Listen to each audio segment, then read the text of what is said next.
Hello नमस्कार साथियों, मैं अंशुल अग्रवाल अपने YouTube channel Anshul study point में आप सभी का हार्दिक स्वागत करता हूं। कि मंजिल मिले या ना मिले ये तो मुकद्दर की बात है, कि मंजिल मिले या ना मिले ये तो मुकद्दर की बात है, हम कोशिश भी ना करें ये तो गलत बात है। लहरों से डरकर नौका पार नहीं होती और कोशिश करने वालों की कभी हार नहीं होती। तो इन्हीं लाइनों के साथ हम क्लास की शुरुआत करते हैं। हम साधारण ब्याज वाले टॉपिक पर चर्चा कर रहे थे, जिसमें कि हम ये क्वेश्चंस जो आपको दिख रहा है इसी पर बेस्ड हम एक क्वेश्चन पिछली क्लास में भी कर चुके हैं और वही उसी टाइप का क्वेश्चन है। और इस तरीके का क्वेश्चंस जब दर व समय यानी कि रेट और टाइम है दोनों का संख्यात्मक मान समान हो तो इस प्रकार के क्वेश्चंस का सॉल्यूशन किस तरीके से करते हैं, इसके लिए मैंने आपको एक फॉर्मूला एक तरीका बताया था कि हमें अगर टाइम या दर निकालनी है तो उसे हमें क्या करना पड़ेगा, √i/p × 100 से करेंगे। किस फॉर्मूले से करेंगे, √i/p × 100। i क्या है, यहाँ इंटरेस्ट ब्याज है, p मूलधन है और × 100 एक संख्या है। तो इस फॉर्मूले के आधार पर हम इस तरीके के क्वेश्चंस का सॉल्यूशन करेंगे, ये मैं आपको बता चुका हूं। तो अब ये क्वेश्चंस जो है इसे हम पहले बेसिक कॉन्सेप्ट के साथ में करते हैं और उसके बाद में इस फॉर्मूले के आधार पर करेंगे। बेसिक कॉन्सेप्ट के साथ में करने का बस उद्देश्य यही है कि आप कैसे भी कहें तो हम जो सॉल्यूशन करते हैं, जैसे कि यहाँ दिया हुआ है साधारण ब्याज राशि का 16/25 गुना है, तो इस बात को भी समझ सकें कि क्या ये कहना चाह रहा है। ये जो वाक्य है कि 16/25 है, ये किस बात को कहना चाह रहा है। इसलिए कि यदि दर व समय का संख्यात्मक मान समान है तो कितने समय में किसी राशि का साधारण ब्याज राशि का 16/25 गुना हो जाएगा। तो वही पिछले वाले जो क्वेश्चंस थे उसी आधार पर है। तो अब हमें क्या करना है कि जब दर और समय का संख्यात्मक मान समान है तो हमें क्या है, किसी राशि का साधारण ब्याज, यानी कि बात करें हम साधारण ब्याज की,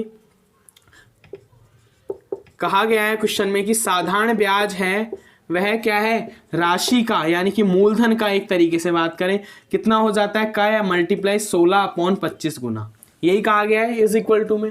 जो वाक्यांश यहाँ बोला गया है उसका हमने अर्थ, मैथमेटिकल अर्थ है उस वे में लिखा है कि साधारण ब्याज है वह राशि का कितना 16/25 गुना है। तो यहाँ से हमें साधारण ब्याज यानी SI अपॉन में राशि यहाँ मल्टीप्लाई में है तो यहाँ डिवाइड में आएगी कितना, P = में क्या आएगा 16/25। तो यहाँ से हमें वैल्यू पता चली साधारण ब्याज की और मूलधन की, कि साधारण ब्याज कितना होगा 16 होगा और जो मूलधन होगा वो कितना होगा 25 होगा। तो इस अगर हमें ये चीज़ पता चल जाती है कि इंटरेस्ट और मूलधन कितना है, इसी आधार पर हम क्वेश्चन का क्या करते हैं, सॉल्यूशन कर सकते हैं। तो अब हमें पता चल गया कि SI की वैल्यू और मूलधन की वैल्यू, दोनों वैल्यू हमें पता चल गई। तो यहाँ से हम बात करेंगे कि इंटरेस्ट कितना आया है, इंटरेस्ट आया है 16 और मूलधन कितना आया है 25, ठीक है। और हमें दर व समय का संख्यात्मक मान समान दिया हुआ है, यानी कि हम R की बात करें तो वह X% है और दर की बात करें, टाइम की बात करें तो वो X ईयर्स है, X वर्ष है। अब हमसे पूछा क्या है, टाइम पूछा है कि कितने ईयर्स में वह राशि इस प्रकार की कंडीशंस को क्या करेगी, शो करेगी। तो क्या करेंगे, हम वही SI वाला फॉर्मूला लगाएंगे। ये क्या है, SI तो दिया हुआ है तो SI वाला फॉर्मूला लगाएंगे, क्या SI = में P × R × T अपॉन में 100। तो यहाँ से जो वैल्यू है, SI की वैल्यू कितनी है 16 है, एज इट इज़ लिखेंगे। P मूलधन की वैल्यू कितनी है 25 as it is, into R की वैल्यू कितनी है X और T की वैल्यू भी X है, अपॉन में 100 करेंगे। और यहाँ से क्या हो जाएगा, 25 से ये डिवाइड हो जाएगा 4 बार और 4 को इससे मल्टीप्लाई कर देंगे, कितना आ जाएगा 64 और X × X कितना आ जाएगा X²। ये बात समझ में आ गई। फिर यहाँ से हमें किसकी वैल्यू चाहिए, X की वैल्यू चाहिए, तो इसका क्या कर देंगे, √ कर देंगे। √64 = में X, तो यहाँ से हमें पता चलेगी X की वैल्यू कितनी आ जाएगी 8 और X की वैल्यू 8 है। हमसे पूछा है टाइम की कितने समय में, तो यहाँ से T = कितना आ जाएगा 8 ईयर्स या 8 वर्ष। यानी बेसिक कॉन्सेप्ट के साथ में भी हम क्वेश्चंस का अच्छे से सॉल्यूशन कर सकते हैं। अब मैं आपको वो दूसरा तरीका बताता हूं जिसके आधार पर हम इस क्वेश्चंस का डायरेक्ट कहें तो बिना पेन का यूज किए भी इस क्वेश्चंस का सॉल्यूशन कर सकते हैं। ये फर्स्ट मेथड है, ये सेकंड मेथड से हम करते हैं। राशि दी हुई है, राशि का साधारण ब्याज राशि का कितना है 16/25 है। तो यहाँ से हमें वही बातें पता करनी है पहले कि ये क्या है, इंटरेस्ट कौन सा है, मूलधन कौन सा है, मिश्रधन कौन सा है, क्योंकि कोई भी कंडीशंस दी हुई होती है। तो यहाँ से हमें इस बात का पता चला कि SI जो इंटरेस्ट है वो तो कितना है 16 है और मूलधन कितना है 25 है। हमें बस इस तरीके का सॉल्यूशन करने के लिए यही वैल्यू चाहिए, क्योंकि दर व समय का मान क्या है, संख्यात्मक मान समान है, ये हमें पता है। इसके लिए हमें टाइम चाहिए, तो टाइम का फॉर्मूला लगाते हैं हम √I/P × 100, यही फॉर्मूला यूज करते हैं। तो यहाँ से क्या करेंगे, under as it is I की वैल्यू कितनी है 16 है, अपॉन में P की वैल्यू है 25 × 100। तो यहाँ से हमें वैल्यू पता चलेगी किसकी, टाइम की डायरेक्ट। 16 का जो हम वर्गमूल लेंगे वो कितना आएगा 4 आएगा। 25 का कितना होता है 5 × 100 का कितना होता है 10। तो ये सॉल्यूशन किया, 5 का इसमें डिवाइड करेंगे 2, 4 × 2 कितना आ जाएगा 8। तो यहाँ से T कितना आया टाइम 8 ईयर्स या 8 वर्ष। तो आपको ये क्वेश्चंस है वो आसानी से समझ में आ गया होगा, कोई भी प्रॉब्लम नहीं हुई होगी, क्योंकि हम इस तरीके का क्वेश्चन से पिछली क्लास में भी कर चुके हैं और ये मैंने आपको दोनों मेथड से बता दिया है, बेसिक कॉन्सेप्ट के साथ में भी, और हम जो फॉर्मूला यूज़ कर रहे थे, कौन सा फॉर्मूला, T = ये वाला फॉर्मूला, T = √I/P × 100। I क्या है, इंटरेस्ट ब्याज है, और P क्या है, प्रिंसिपल यानी कि मूलधन है। तो आपको ये क्वेश्चन है वो आसानी से समझ में आ गया होगा। हम नेक्स्ट क्वेश्चन पर चलते हैं।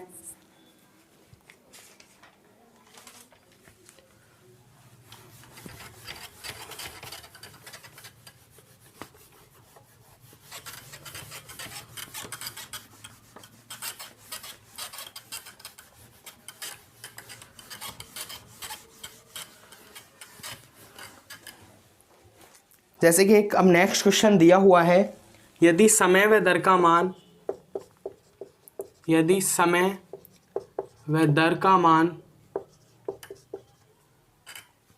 समय व दर का संख्यात्मक मान समान हो। क्या दिया हुआ है, संख्यात्मक मान समान हो। यदि समय व दर का, वही टाइम और रेट का क्या है, संख्यात्मक मान है, वह समान है, तो किस दर पर हो। तो अब यहां हमसे क्या पूछी है, दर पूछी है, किस दर पर, कि किस दर पर राशि का मिश्रधन, राशि का मिश्रधन अमाउंट, जो कि इंटरेस्ट प्लस करने पर आता है, किसमें, मूलधन में, उस राशि, उस राशि का 100/64 गुना हो जाएगा।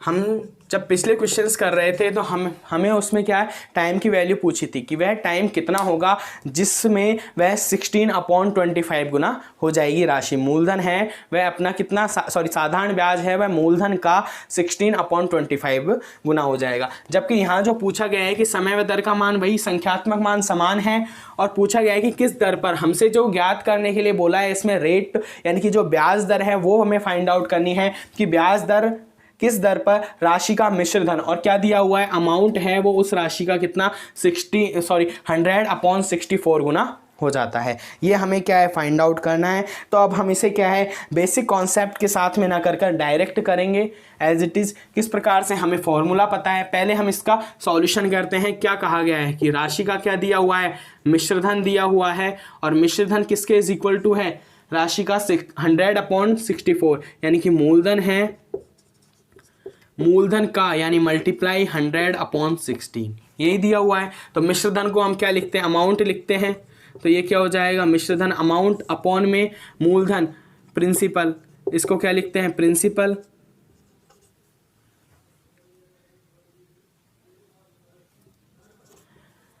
प्रिंसिपल इज इक्वल टू में क्या आ जाता है 100/64, यानी कि हम ए और पी से इसे डिनोट करते हैं। तो अमाउंट मिश्रधन कितना हो जाता है 100 और प्रिंसिपल कितना हो जाता है 64।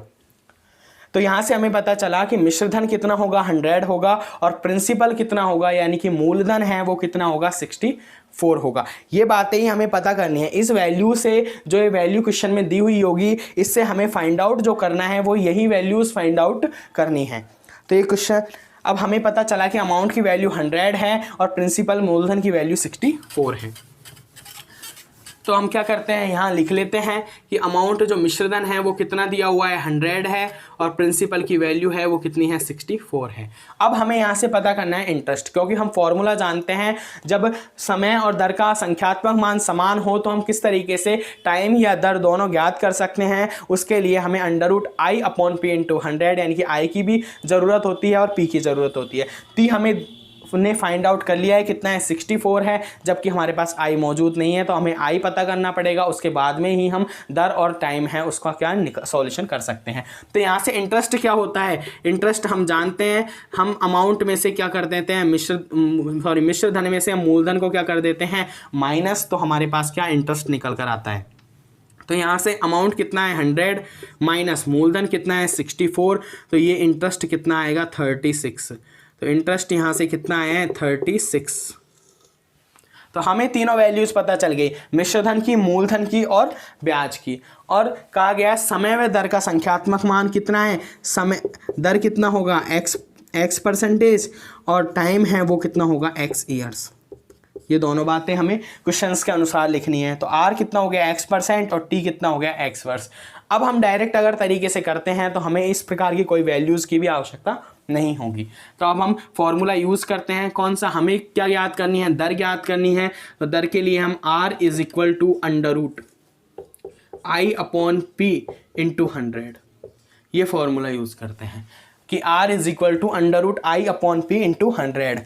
तो यहाँ से क्या है वैल्यूज़, i की वैल्यू कितनी है, i की वैल्यू कितनी आई है 36, तो एज इट इज़ हम लिख देंगे 36 अपॉन में p की वैल्यू कितनी है, p की वैल्यू 64 है, तो यहाँ से क्या लिखेंगे 64 × 100 एज इट इज़। अब हम इसका सॉल्यूशन करते हैं तो √36 का वैल्यू कितना आता है, यानी कि कहें तो हम 36 का जो वर्गमूल है वो कितना होता है 6 होता है, अपॉन में 64 का जो वैल्यू है 64 का वर्गमूल वो कितना होता है 8 होता है, इंटू 100 का कितना होता है 10 होता है। तो ये वर्गमूल हैं, ये 1 से 10 तक के वर्गमूल तो आपको एज इट इज़ कहीं याद भी होते हैं, हम बहुत पहले ही इन बातों को पढ़ चुके होते हैं, तो कोई ज़्यादा घबराने वाली बात भी नहीं है। तो 36 का हमने वर्गमूल कितना है 6 है, 64 का 8 हो गया, इंटू 100 का 10 हो गया। मैंने इसको मल्टीप्लाई ना कर कर डायरेक्ट ही उनका क्या निकाला है, वर्गमूल निकाला है, क्योंकि इसमें क्या हो जाता है ईजी हो जाता है सॉल्यूशन। हम इसे मल्टीप्लाई करें, उसके बाद में संख्याएँ बड़ी आएंगी, फिर उनका हमें क्या निकालना होगा वर्गमूल, तो वो बहुत ही टिपिकल हो जाता है। तो इसलिए हमें जब संख्याएं दिख रही हैं उस प्रकार की कि इनका रूट निकल सकता है, वर्गमूल निकल सकता है, तो हमने एज इट इज निकाल लिया। उसके बाद में इसे क्या करते हैं कैंसिल करते हैं, 2 से इसे डिवाइड करने पर 3 और ये 4, फिर इसका 2 से डिवाइड करेंगे, ये कितना हो जाएगा 2 बार, और ये कितना हो जाएगा 2 और ये कितना हो जाएगा 5। तो यहाँ से वैल्यूज है 5 × 3 15/2। तो r की वैल्यू कितनी आ जाएगी 15/2, यानी कि r की वैल्यू आ जाएगी इसमें डिवाइड करने पर 7.5 और %, क्योंकि दर हमने फाइंड आउट की है। हम इस तरीके से क्या कर सकते हैं, क्वेश्चंस का आसानी से सॉल्यूशन कर सकते हैं। जब हमें क्या है, जैसे कि हमें अब यहाँ क्या है, हमें जब डायरेक्ट यानी कि मिश्रधन दिया हुआ है, मिश्रधन और राशि का क्या दिया हुआ है, एक रिलेशन दिया हुआ है कि मिश्रधन उस राशि का कितना होगा 100/64 होगा। तो यहाँ से हमें वो वैल्यूज़ फाइंड आउट करनी है जो कि इस क्वेश्चंस के लिए क्या हो, इंपॉर्टेंट हो, और उनका हम सॉल्यूशन करें। तो क्या है कि मिश्रधन उस राशि का 100/64 है, तो यहाँ से हमने फाइंड आउट किया कि मिश्रधन 100 होगा और मूलधन कितना होगा 64 होगा। और इंटरेस्ट इसलिए निकाला है क्योंकि हमें जब दर या टाइम दोनों में से किसी को भी हम फाइंड आउट करते हैं इस प्रकार के क्वेश्चंस में, जब टाइम और रेट का संख्यात्मक मान समान हो, तो हम i/p × 100 है, तो हमें किसकी आवश्यकता होती है, इंटरेस्ट ब्याज की आवश्यकता होती है। इसलिए हमने यहाँ क्या निकाला, इंटरेस्ट निकाला, और उसके बाद में ये दिया हुआ है हमें r क्या है x%, t = x वर्ष। इसे हम बेसिक कॉन्सेप्ट के साथ में भी कर सकते हैं, बट हम डायरेक्ट फॉर्मूला के आधार पर करेंगे, जिससे कि कम टाइम में और इजी वे में हम क्वेश्चंस का सॉल्यूशन कर सकें। क्योंकि हमें जब पेपर में एग्जाम में हम क्वेश्चंस करते हैं तो हमें किसी को ये दिखाना नहीं होता कि हमने क्वेश्चंस को कैसे किया है, बस हमें OMR में क्या करना होता है, राइट आंसर को हमें क्लिक करना होता है, उसके लिए गोला भरना होता है और कुछ भी नहीं है। तो अब हमें आंसर निकालना है। फोकस एग्जाम में जब क्वेश्चंस पर होता है तो वो आंसर निकालने पर होता है, ना कि उस तरीके पर जिस पर कि हम क्वेश्चंस कर रहे हैं। तो आपको अगर ये फॉर्मूला अगर पता है, ये फॉर्मूला बहुत ही इंपॉर्टेंट फॉर्मूला है, इसे बिल्कुल याद कर लीजिएगा, जिससे कि इस प्रकार का कोई भी क्वेश्चंस आए हम डायरेक्ट आसानी से क्वेश्चंस का सॉल्यूशन कर सकें। तो आगे नेक्स्ट क्वेश्चंस पर हम बात करते हैं कि वह भी इसी टाइप का क्वेश्चंस है कुछ।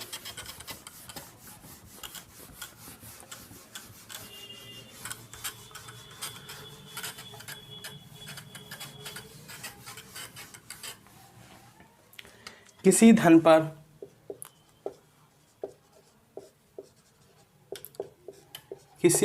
पर साधारण ब्याज मूलधन का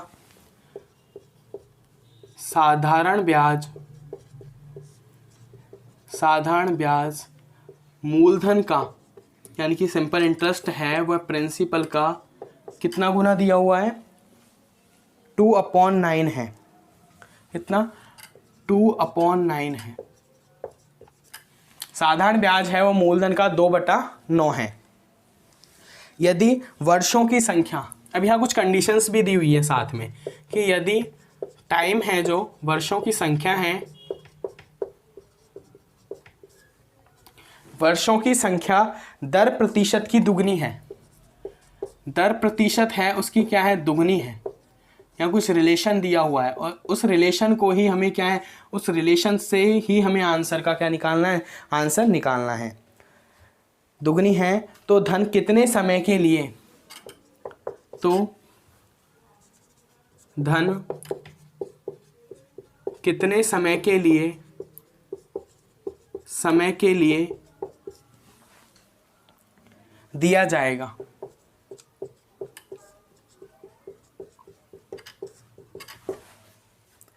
दिया गया, क्या लिखा हुआ है कि कितने समय के लिए क्या है, दिया गया है।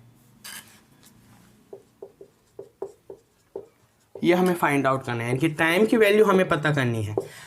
बट हम उस तरीके से क्या कर सकते हैं, उस तरीका वही यूज़ करेंगे जो हम पहले यूज़ करते आ रहे हैं। बट इसमें हमें जो ध्यान में रखने वाली बात है वो यह है कि यदि वर्षों की संख्या दर प्रतिशत की दुगनी है, यानी कि कुछ कंडीशंस दी हुई हैं, जबकि हम पिछले जो क्वेश्चंस कर रहे थे उनमें दर और समय का संख्यात्मक मान हमें समान दिया हुआ था, जबकि यहाँ रिलेशन दे दिया कि वर्षों की संख्या है वो दर प्रतिशत की क्या है, दुगनी है। और तो एज इट इज़ पहले जैसा ही क्वेश्चन है। तो किसी धन है उस पर साधारण ब्याज यानी मूलधन का कितना है, 2/9 है। तो 2/9 है तो वही हम देखते हैं, साधारण ब्याज है, साधारण ब्याज इज इक्वल टू में मूलधन का 2/9 है, यही कहना चाह रहा है क्वेश्चन। तो यहाँ से हम क्या है, SI ये क्या हो जाएगा, मूलधन यहाँ किस में आ जाएगा, डिवाइड में, यानी कि P इज इक्वल टू में 2/9। तो ये वैल्यू हमें पता चली कि मूलधन 9 होगा और सिंपल इंटरेस्ट कितना होगा, 2 होगा। तो यहाँ से बस ये कंडीशंस से तो हमें यही वैल्यूज़ पता करनी है और उसके बाद में इस प्रकार के क्वेश्चंस है उसका क्या करना है, सॉल्यूशन करना है।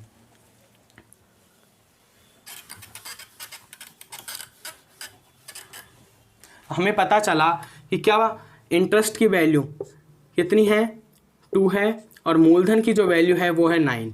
ये दो बातें हमें पता चली फर्स्ट लाइन से कि किसी धन पर साधारण ब्याज मूलधन का 2/9 है। तो इस कंडीशन से हमें पता चली कि इंटरेस्ट तो 2 है और साथ में कितना है, मूलधन कितना है, मूलधन है 9। ये बात हमें पता चल गई।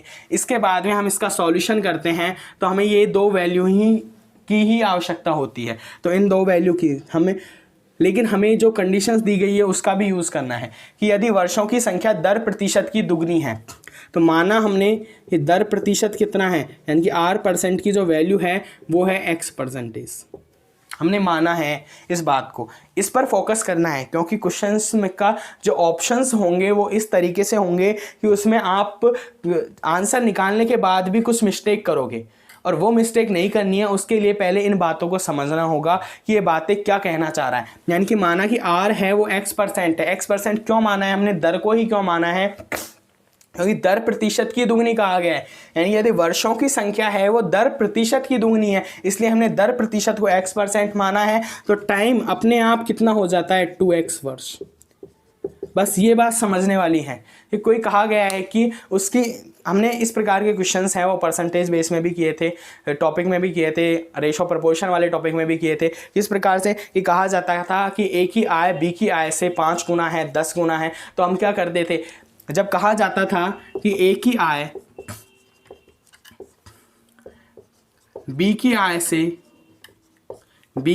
से 5 गुना है, हम क्या करते थे, बी की आय को क्या मानते थे x, यानी कि बी की जो इनकम है वह क्या हो जाती थी, x हो जाती थी, क्योंकि बी की आय से 5 गुना है इसलिए। और यहाँ हम ए की आय की बात करते हैं तो वो कितनी हो जाती थी 5x। तो इस तरीके की बात यहाँ की गई है, यानी कि हम इस तरीके की बात है उसको पहले कर चुके हैं। प्रतिशत वाले टॉपिक में, रेशो प्रपोर्शन वाले टॉपिक में हमने अच्छी तरीके से इस इनकम से रिलेटेड क्वेश्चंस किए थे, और ये वीडियोज़ आपको इस चैनल पर उपलब्ध है, कोई घबराने वाली बात नहीं है। मैंने आपको बिल्कुल बेसिक कॉन्सेप्ट के साथ में समझाते हुए टॉपिक्स हैं, ये क्वेश्चंस हैं, करवाए हैं। तो हम इन बातों को जानते हैं, किस प्रकार से इनका सॉल्यूशन करते हैं। कि माना हमने कि r है वो x% है, क्योंकि दर प्रतिशत की दुगनी कहा गया है इसलिए दर प्रतिशत है उसको हमने x मान लिया। उसके बाद में टाइम कितना हो जाता है अपने आप 2x वर्ष, क्योंकि दुगना है, वर्षों की संख्या है वो दर प्रतिशत की दुगनी है। तो दर प्रतिशत जब x है तो वर्षों की संख्या अपने आप कितनी हो जाती है 2x हो जाती है। तो ये अब हो गया। उसके बाद में हम क्वेश्चंस का सॉल्यूशन करते हैं। तो वही हमें क्या पूछा है, कितने समय के लिए दिया गया है, तो हमें टाइम की कैलकुलेशन, तो यहाँ से क्या होगा I/P × 100, ये टाइम की वैल्यू। ये कुछ इस फॉर्मूले का यूज हम कहाँ करते हैं, जब दर व समय है उसका संख्यात्मक मान समान होता है। I/P, I की वैल्यू कितनी है 2, और कहें तो P की वैल्यू कितनी है 9। अब यहाँ से इसका अगर सॉल्यूशन करें हम तो क्या होगा, इसका वर्गमूल कहें तो डायरेक्ट नहीं निकलेगा वर्गमूल, इसलिए हमें इस क्वेश्चंस को बेसिक कॉन्सेप्ट के साथ में ही करना होगा। ये मैंने आपको इसलिए करवा दिया कि इसलिए समझा दिया, इसलिए लिखा है ये क्वेश्चंस को कि आप इस तरह की गलती ना करें, क्योंकि जब वर्षों की संख्या है दर प्रतिशत की दुगनी है, यानी कि इस फॉर्मूले का यूज़ हम वहीं कर सकते हैं जहाँ क्या हो, दर और समय का मान, संख्यात्मक मान क्या हो, समान हो। कि इसलिए मैंने क्या किया है यहाँ आपको बताने के लिए ये क्या मिस्टेक की थी कि जिससे कि इस फॉर्मूले का हमें यूज़ नहीं करना है, इसे बेसिक कॉन्सेप्ट के साथ में करना है, क्योंकि यहाँ जो वैल्यूज़ है वो क्या आ गई है, डिफरेंट आ गई है। यानी कि यहाँ x% है और यहाँ कितना है 2x है, इसलिए। तो अब इसे हम बेसिक कॉन्सेप्ट के साथ में करते हैं। हम क्या करते हैं, इंटरेस्ट हमें पता है, मूलधन पता है, रेट, दर, सब वैल्यूज़ हमें पता है, तो हम वही SI का फॉर्मूला लगाते हैं, P × R × T/100। तो SI की वैल्यू कितनी है 2 है, इज इक्वल टू में मूलधन कितना है 9 है, इंटू R दर कितनी दी हुई है x, और T कितना दिया हुआ है 2x/100। मैंने आपको पहले इसलिए ही उस फॉर्मूले का यूज करवाया था जिससे कि क्या हो कि उस क्वेश्चंस का जो आंसर है वो क्या आ जाए, समझ में आ जाए हमें किस प्रकार से क्वेश्चंस का सॉल्यूशन करना है। तो ये इसे क्या करते हैं, हम वही मल्टीप्लाई करते हैं 100 से 2 को, कितना हो जाता है 200, और यहाँ हम बात करें तो ये कितना 9 × 2, तो 9 × 2 क्या आ जाएगा, अपॉन में आ जाएगा, और इज इक्वल टू में क्या वैल्यू आ जाएगी x × x स्क्वायर। बस इसका क्या किया है हमने, एक नॉर्मल सा सॉल्यूशन किया है जिस प्रकार से करते आ रहे हैं, और यहाँ से x की वैल्यू हमें फाइंड आउट करनी है। तो 2 से इसे डिवाइड करें तो ये 100 होगा, 100/9, 100/9 होगा। तो 100/9 की जो वैल्यू है x स्क्वायर है, तो इसका आसानी से क्या है वर्गमूल निकल सकता है, इसका 10 होगा और इसका 3 होगा, यानी कि x की वैल्यू हमें पता चल गई कितनी होगी 10/3 होगी। x की वैल्यू पता चलिए हमें, यहाँ हमें टाइम डायरेक्ट नहीं है। इस तरीके का ऑप्शन भी आपको दिखेगा एग्जाम में, क्योंकि एग्जामिनर जब ऑप्शंस क्रिएट करता है तो वो इसी प्रकार के क्वेश्चंस के लिए ऑप्शन है वो क्रिएट करता है जो इसी तरीके के क्रिएट करता है, क्योंकि यहाँ स्टूडेंट गलती करता है वो डायरेक्ट 10/3 वाले ऑप्शन पर क्लिक करेगा। तो इसके लिए हमें क्या करना है, क्योंकि हमसे पूछा है टाइम, जबकि टाइम कितना है 2x वर्ष है, इसलिए ये x की वैल्यू है ओनली। तो हमें क्या चाहिए, टाइम चाहिए। तो टाइम कितना है 2x है, इसलिए हम क्या करेंगे 2 × x की वैल्यू कितनी है 10/3। तो यहाँ से वैल्यू निकालेंगे, t की कितनी आ जाएगी 20/3 और इसका सॉल्यूशन करते हैं हम 6 टाइम कितना है 6 सही, कितना 3 का डिवाइड करेंगे 6 18, 2 बचेगा यानी कि 2/3, कितना 2/3 ईयर्स। टी की वैल्यू कितनी आ जाती है, यह है 6 सही 2/3 वर्ष। और 2/3 वर्ष को हम आसानी से चेंज कर सकते हैं। किस प्रकार से, 2/3 है उसे हम 12 से मल्टीप्लाई करेंगे, क्योंकि एक वर्ष में 12 माह होते हैं, तो इसे 3 से डिवाइड करने पर 4 यानी कि 8 माह, ये कैलकुलेशन होगी। तो यहाँ से हमें एक वैल्यू पता चलेगी कि टी का मान कितना आ जाएगा, 6 वर्ष और 8 माह।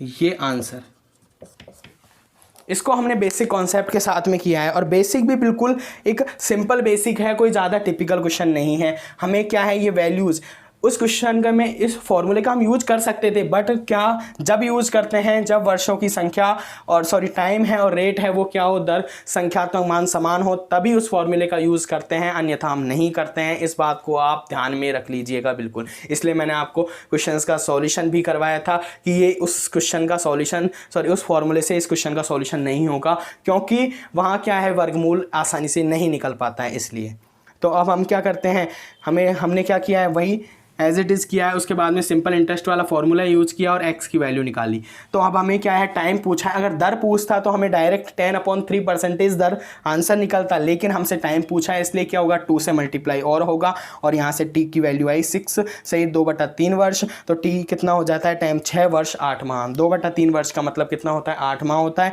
इसलिए 6 वर्ष 8 माह आंसर हो गया। तो आज के लिए क्लास को यहीं समाप्त करते हैं, आगे नेक्स्ट क्वेश्चंस पर हम चर्चा करेंगे।